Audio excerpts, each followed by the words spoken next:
Chapitre 2. Réalité et signification de la patience. Sache que la patience est une des stations de la religion et une demeure parmi celles que traversent ceux qui cheminent vers Dieu. L'ensemble des stations de la religion s'ordonne autour de trois axes: les connaissances, les états spirituels et les actes de piété. Les connaissances sont les fondements. Ils constituent la source des états. Ceux-ci, à leur tour, donnent naissance aux actes. Les connaissances sont donc semblables à un arbre dont les états sont les branches et les actes les fruits. Ceci est valable pour toutes les demeures que traverse celui qui chemine vers Dieu très haut. Dans certains cas, on réservera le terme foi pour désigner les connaissances, dans d'autres, il désignera l'ensemble comme nous l'avons fait en mentionnant la différence entre la foi et la soumission dans notre livre Les principes du dogme. La patience, comme toutes les autres stations, n'est obtenue que par une connaissance préalable et opérante. En réalité, la patience est une expression de cette connaissance et les actes sont les fruits qu'elle produit. On ne peut connaître cela sans connaître la situation respective des anges, des êtres humains et des animaux. La patience est propre à l'homme et on ne peut l'attribuer ni aux anges, eu égard à la perfection, ni aux animaux, car ils en sont incapables. En effet, les animaux sont dominés par les besoins concupiscents, ils y sont entièrement soumis. Tout mouvement et tout repos est motivé par un besoin.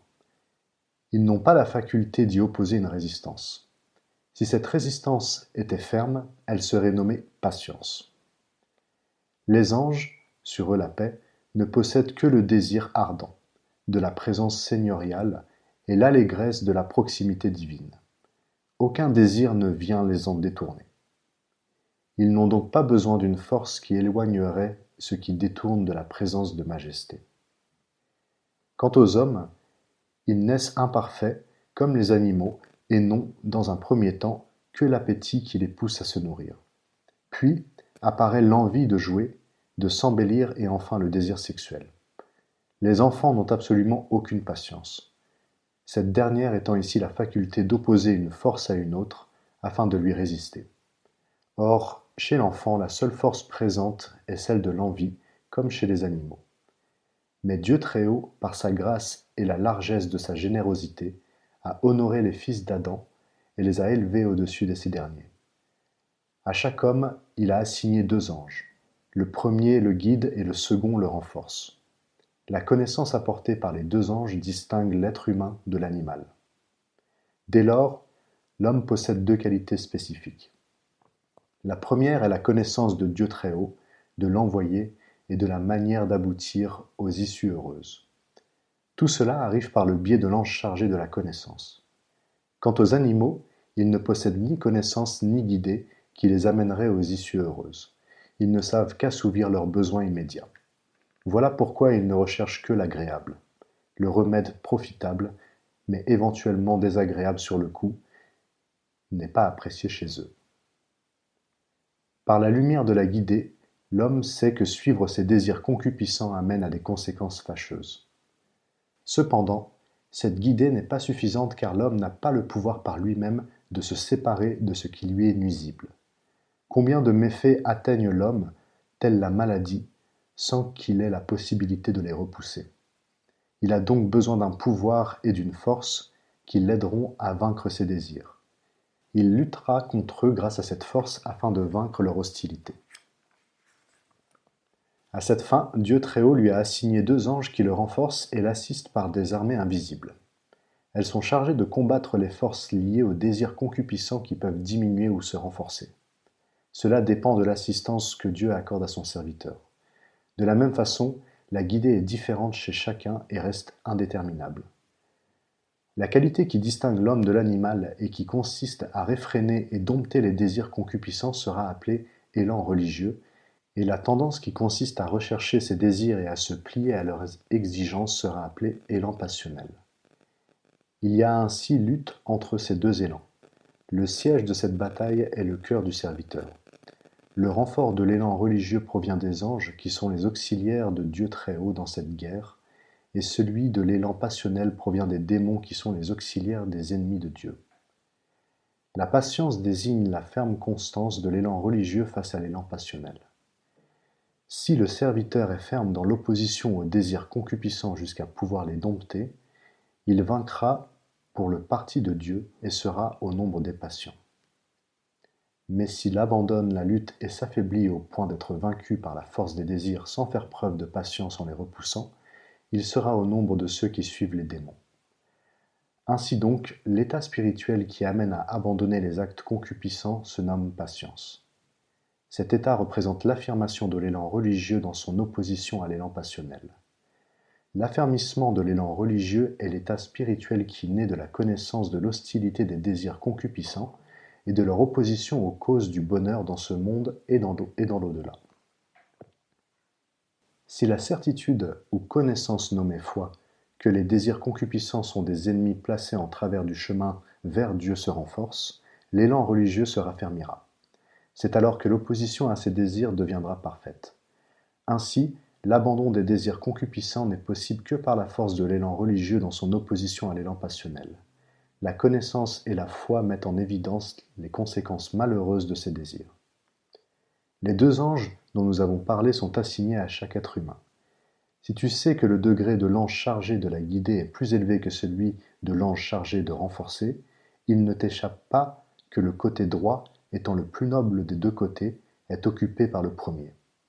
Le deuxième ange occupe ainsi la gauche.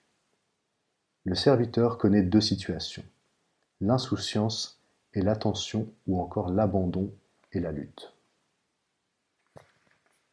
Dans l'insouciance, il se détourne de l'ange de la droite. Par là, il est injuste envers lui. Une mauvaise action lui sera alors inscrite. À l'inverse, par l'attention, il se tourne vers l'ange afin de profiter de la guider. Il se montre ainsi bienfaisant. Une bonne action lui sera inscrite. De même, par l'abandon de l'effort, il se détourne de l'ange de la gauche et perd la source de sa force. Par là, il est injuste envers lui. Une mauvaise action lui sera inscrite. Par contre, par la lutte, il profite des armées invisibles. Il lui sera inscrit une bonne action. Ces bonnes et mauvaises actions ne sont inscrites que si elles sont résolues. Parce qu'il note les actions, ces deux anges sont nommés dans le Coran nobles scribes. Nobles parce que bienfaisants envers le serviteur par leur générosité et parce que tous les anges sont nobles et obéissants. Scribes parce qu'ils notent les bonnes et les mauvaises actions. Ils écrivent sur des feuilles cachées dans le secret du cœur du serviteur afin de rester inaccessibles en ce monde.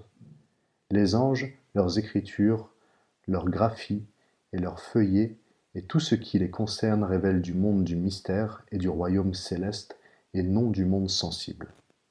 Or, tout ce qui relève du monde céleste ne peut être saisi par la vue dans notre monde. Ces feuillets seront présentés au serviteur à deux reprises, lors de la résurrection mineure, puis lors de la résurrection majeure.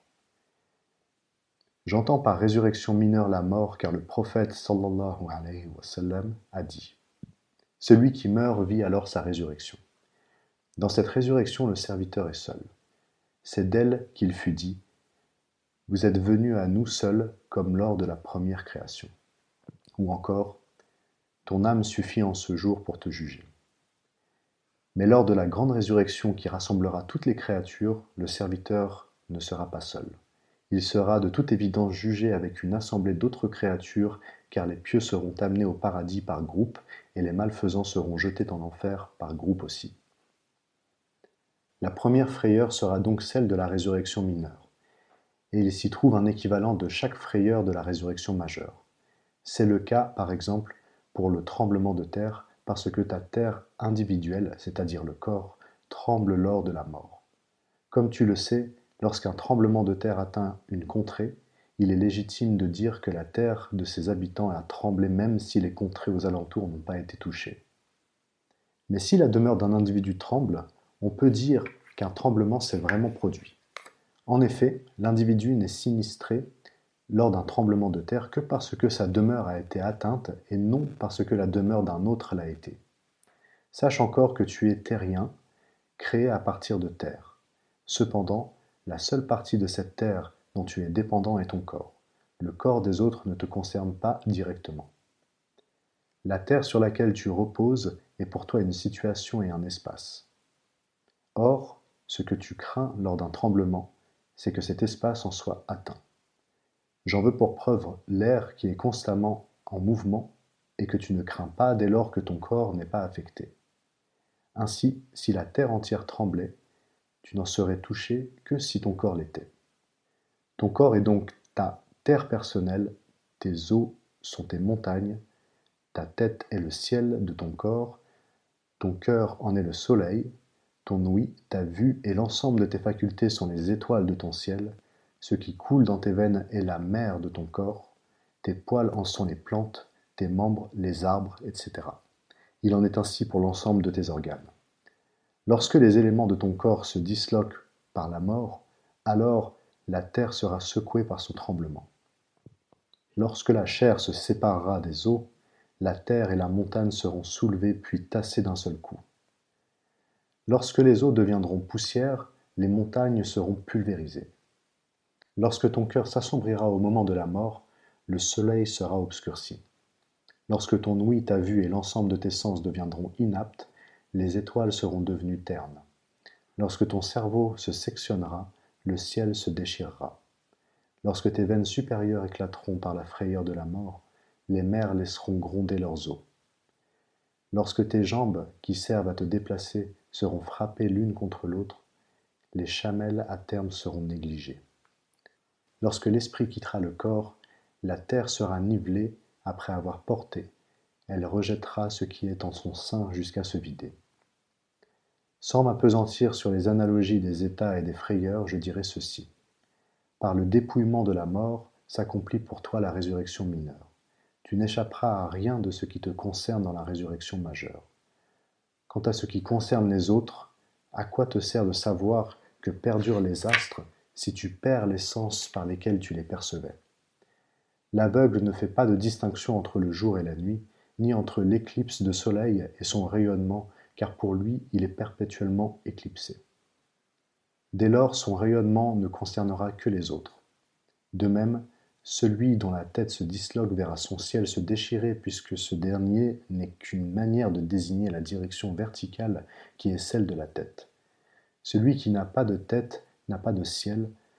Peut-il profiter du ciel qui subsiste pour les autres? Voilà ce qu'est la résurrection mineure.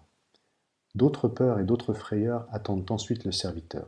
Ce sera le grand cataclysme, les individualités disparaîtront ainsi que le ciel et la terre, les montagnes seront pulvérisées et la frayeur sera à son comble.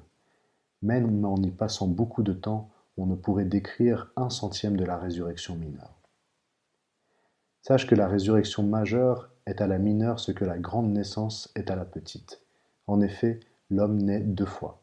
D'abord en sortant d'entre les lombes et les côtes pour arriver dans l'utérus. Il s'y fixe et s'y stabilise pendant une période déterminée. Puis, il passe par de nombreux états ou demeures, et phases successives. Gouttes de sperme, puis adhérence, et enfin embryon, et ainsi de suite, jusqu'à sortir de l'étroitesse de l'utérus pour l'espace du monde.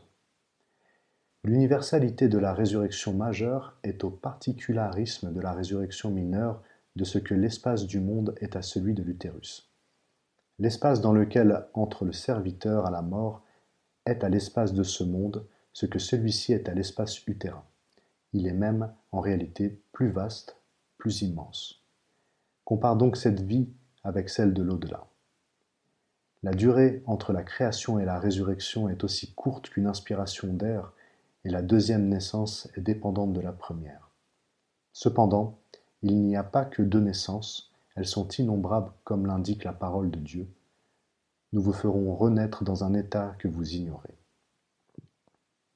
Celui qui ajoute foi aux 2 résurrections croit au monde sensible et au monde du mystère. Il a la certitude de l'existence de ce monde et du royaume céleste.